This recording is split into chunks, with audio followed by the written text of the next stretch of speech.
എല്ലാവർക്കും നമസ്കാരം. എൻ്റെ പുതിയൊരു വീഡിയോയിലേക്ക് എല്ലാവർക്കും സ്വാഗതം. ഇന്ന് നമുക്കൊരു ബ്രേക്ക്ഫാസ്റ്റ് ഉണ്ടാക്കാം.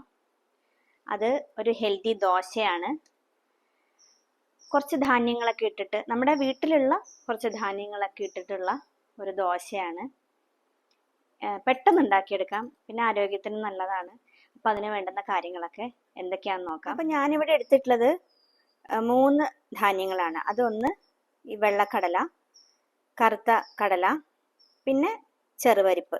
അതിൻ്റെ അളവ് എങ്ങനെയാണെന്ന് വെച്ചാൽ, ഈ ഒരു ഗ്ലാസ് കണ്ടോ, ചെറിയ ഗ്ലാസ്, ഈ ഗ്ലാസ്സിന് 1 ഗ്ലാസ് ചെറുപരിപ്പ്, 1/2 ഗ്ലാസ് വീതം 2 കടലയും അല്ലേ, കറുത്ത കടലയും വെള്ളക്കടലയും. പിന്നെ ഇതിനൊരു നിറച്ച് വേണ്ട, ഇത്രയും ഓട്സും എടുത്തിട്ടുണ്ട്. പിന്നെ വേണ്ടത് കുറച്ച് ഉലുവയാണ്. അതങ്ങനെ അളവൊന്നുമില്ല, ഒരു ഇത്തിരി ഇട്ടാൽ മതി. ഞാനൊരു 2 ടേബിൾ സ്പൂൺ വെള്ളത്തിലിട്ടിരുന്നു കേട്ടോ. ഇത്ര എടുക്കണം എന്നില്ല, ഇത് കുറച്ച് അധികമാണ്. അപ്പം അതിൻ്റെ നമുക്ക് നോക്കിയെടുത്താൽ മതി. ഉലുവ കയ്പ്പ് വരുമല്ലോ, ഉലുവ നല്ലതാണെങ്കിലും ദോശയ്ക്ക് ഇത്തിരി കയ്പ്പ് വരും അധികം എടുത്താൽ. പിന്നെ വേണ്ടത് ഒരു സവാള, ചെറിയ ഉള്ളി ഉണ്ടെങ്കിൽ അത് എടുക്കാം. സവാളയാണ് ഞാൻ എടുത്തിട്ടുള്ളത്. ഒരു 5-6 ചുമന്ന മുളക്, എരിവിനനുസരിച്ച് എടുത്തോളൂ കേട്ടോ. ഇവിടെ എരിവൊക്കെ വലിയ ഇഷ്ടമായതുകൊണ്ടാണ് ഞാൻ ഇത്ര എടുത്തത്. പിന്നെ ഒരു കുഞ്ഞു കഷ്ണം, ചെറിയ കഷ്ണം ബീട്രൂട്ട്, കുറച്ച് കറിവേപ്പില, ഒരു കഷ്ണം ഇഞ്ചി. അപ്പോൾ നമുക്കിതെല്ലാം കൂടെ ഒന്ന് അരച്ചെടുക്കാം. അതിന് നമ്മൾ കുറച്ചൊരു തൈര് ചേർക്കും. തൈരോ തക്കാളിയോ എന്തും ചേർക്കാം കേട്ടോ. നമ്മൾ ഇന്ന് തൈര് ചേർത്തിട്ട് തന്നെ ഉണ്ടാക്കണത്. അപ്പോൾ അത് കാണാം. നല്ല മിനുസായിട്ട് തന്നെ അരച്ചെടുക്കാം.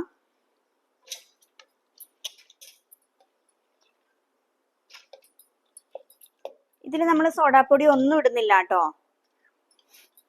ഇത്രയേ ഉള്ളൂ. ഇതെല്ലാം നമ്മുടെ വീട്ടിലുള്ള കാര്യങ്ങൾ തന്നെയാണല്ലേ. ഇതിലെല്ലാം ഇടാട്ടോ. ഇപ്പൊ ചെറുപരിപ്പ് ഉള്ളതുകൊണ്ടാണ് ഞാൻ ചെറുപയർ ഇടാത്തത്. വീട്ടിൽ എന്തൊക്കെ ധാന്യങ്ങളുണ്ടോ അതൊക്കെ ഇടാം, നല്ല സ്വാദാണ്. നമുക്കൊരു 2 സ്പൂൺ ഉലുവ ഇട്ട് കൊടുക്കാം. ഇത്ര മതിയാവും. ഇനി നമുക്കിതാ ഓട്സ്, ഇതും കൂടെ ഇടാം. മുളക്, ബീട്രൂട്ട്, ഉള്ളി,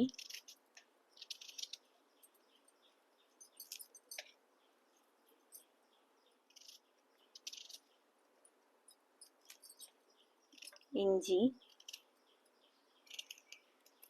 ഇഞ്ചിയുടെ ഒക്കെ സ്വാദ് ഇഷ്ടമുള്ളവർക്ക് നല്ലോണം ഇടാട്ടോ. എനിക്ക് ഇവിടെ വലിയ ഇഷ്ടമാണ് ഇഞ്ചിയുടെ സ്വാദ്. കറിവേപ്പില,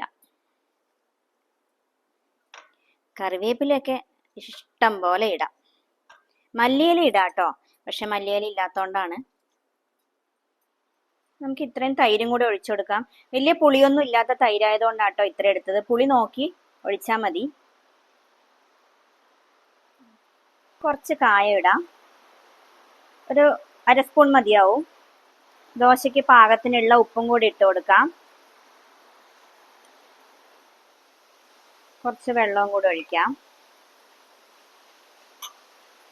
ഇനി ഇത് നമുക്ക് നല്ല മിനുസായിട്ട് അരച്ചെടുത്തിട്ട് വരാം.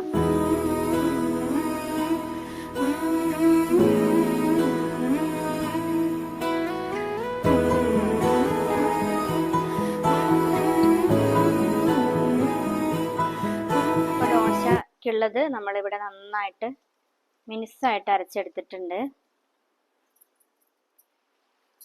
നമുക്ക് കുറച്ച് വെള്ളം മിക്സിയും കൂടി ഒന്ന് കഴുകി ഒഴിക്കാം.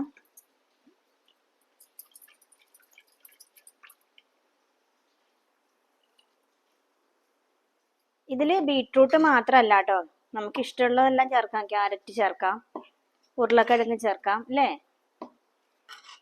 നമ്മൾ അങ്ങനെയൊക്കെ ഉണ്ടാക്കിയിട്ടില്ലേ ഒരിക്കൽ, നല്ലതാട്ടോ. അതൊക്കെ ചേർക്കാം. ഞാൻ പിന്നെ ഇന്ന് ബീട്രൂട്ട് മാത്രമേ ചേർത്തുള്ളൂ.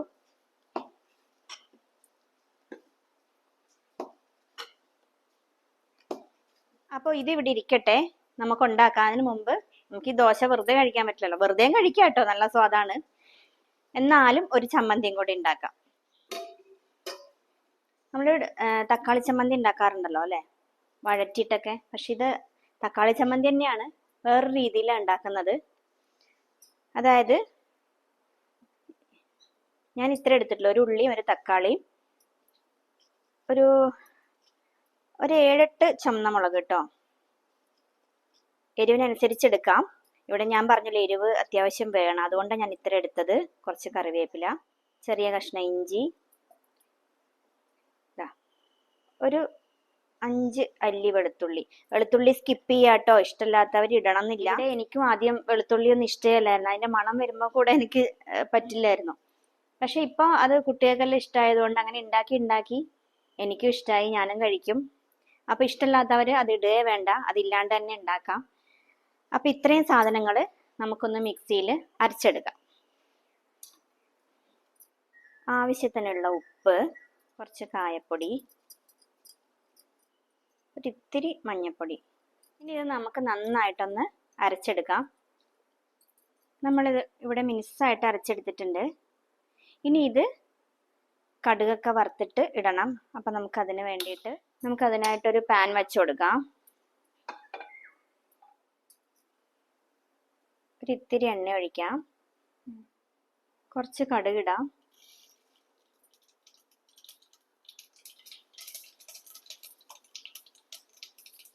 കറിവേപ്പില ഇട്ട് കൊടുക്കാം.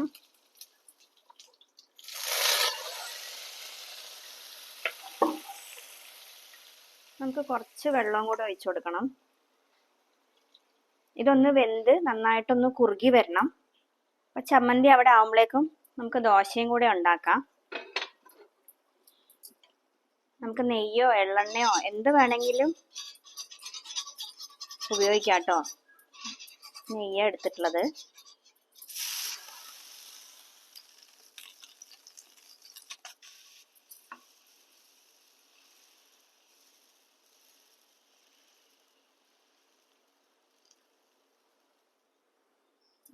ഇഷ്ടമുണ്ടെങ്കിൽ കുറച്ച് നെയ്യ് ഇങ്ങനെ മുകളിൽ തൂത്ത് കൊടുക്കാം.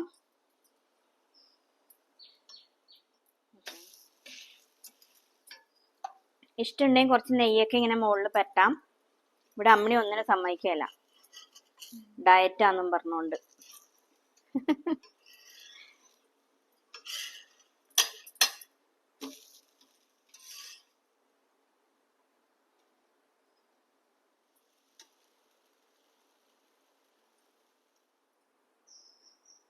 അപ്പോൾ നമ്മുടെ ദോശയും തക്കാളി ചമ്മന്തി റെഡി ആയിട്ടുണ്ട്. ഇങ്ങനെ ഉണ്ടാക്കിയാലും നല്ല സ്വാദാട്ടോ ചമ്മന്തി. നമ്മൾ എപ്പോഴും ഉണ്ടാക്കുന്നതിൽ നിന്ന് വ്യത്യാസമായിട്ട് ഉള്ളൊരു ടേസ്റ്റാണ്. എനിക്കിതും വലിയ ഇഷ്ടമായി. എല്ലാവരും ഇങ്ങനെ ഒന്ന് ട്രൈ ചെയ്ത് നോക്കണം കേട്ടോ. ചമ്മന്തിയുടെ നല്ല സ്വാദാണ്. എപ്പോഴും നമ്മൾ ഉണ്ടാക്കണ ആ രീതിയല്ല, ഒരു വ്യത്യാസമായിട്ടുള്ള ഒരു സ്വാദാണ്. വെളുത്തുള്ളി ഇഷ്ടമില്ലാത്തവർ ഇടണ്ട കേട്ടോ. എന്നോട് ഇങ്ങനെ കമൻസിൽ പറഞ്ഞു വെളുത്തുള്ളി ഇടണോ എന്നൊക്കെ ഉള്ളത്. ഇഷ്ടമില്ലാത്തവർ ഇടേ വേണ്ട. ഇവിടെ പിന്നെ അങ്ങനെ ഇഷ്ടക്കേടൊന്നും ഇല്ലാത്തതുകൊണ്ട് ഞാൻ ഇട്ടതാണ്. അതേപോലെ ദോശയും നല്ല സ്വാദാണ്. നമ്മളെപ്പോഴും അരി ഉഴുന്നും ഒക്കെ അരച്ച ദോശയല്ല, അല്ലെങ്കിൽ പച്ചരി മാത്രം, പച്ചരി ദോശ അങ്ങനെ ഉണ്ടാക്കാറുണ്ട്. ഇതിലിപ്പോൾ അരിയൊന്നുമില്ല. നമ്മുടെ ആരോഗ്യത്തിനും നല്ല തന്നെയാണ്. അപ്പം ഇങ്ങനെ ഒന്ന് ഉണ്ടാക്കി നോക്കണം, നല്ല സ്വാദാണ്. അപ്പം ഇന്ന് അമ്മണി ടേസ്റ്റ് ചെയ്യുമല്ലേ അമ്മണി? ബാ. അപ്പൊ ഇന്ന് അമ്മണിയാണ് ടേസ്റ്റ് ചെയ്യുന്നത്. അതെ, പറഞ്ഞോളൂ കഴിച്ചിട്ട്. ദോശ തക്കാളി ചമ്മന്തി അടിപൊളി.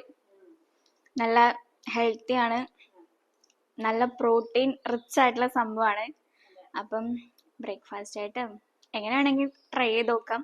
അടിപൊളി. അതെ, അപ്പം നല്ല ഹെൽത്തി ആയിട്ടുള്ള ദോശയാണ്. അപ്പം എല്ലാവരും ട്രൈ ചെയ്ത് നോക്കണം കേട്ടോ. അപ്പോൾ ഇന്നത്തെ വീഡിയോ ഇത്രയേ ഉള്ളൂ. എല്ലാവരും ഉണ്ടാക്കി നോക്കി അഭിപ്രായം പറയണേ. ഇഷ്ടമില്ലാത്തതെല്ലാം നിങ്ങൾക്ക് കട്ട് ചെയ്യാം, അതൊന്നും ഇടണമെന്ന് ഞാൻ പറയില്ല. ഞങ്ങൾക്ക് ഇവിടെ ഇഷ്ടമുള്ളതുകൊണ്ട് ഇട്ടതാണ്, അത് ഞാൻ ഒന്നുകൂടെ എടുത്ത് പറയാണ് കേട്ടോ. പിന്നെന്താ, അപ്പം ഇത്രയേ ഉള്ളൂ ഇന്നത്തെ വീഡിയോ. ഇഷ്ടമായെങ്കിൽ ലൈക്ക്, ഷെയർ, സബ്സ്ക്രൈബ് ഒക്കെ ചെയ്യണം. ഫേസ്ബുക്കിലാണ് കാണുന്നതെങ്കിൽ നെയ്പായസം ബൈ ചിമ്മു എന്ന് പറയുന്ന എൻ്റെ പേജ് ഒന്ന് ഫോളോ ചെയ്യണേ.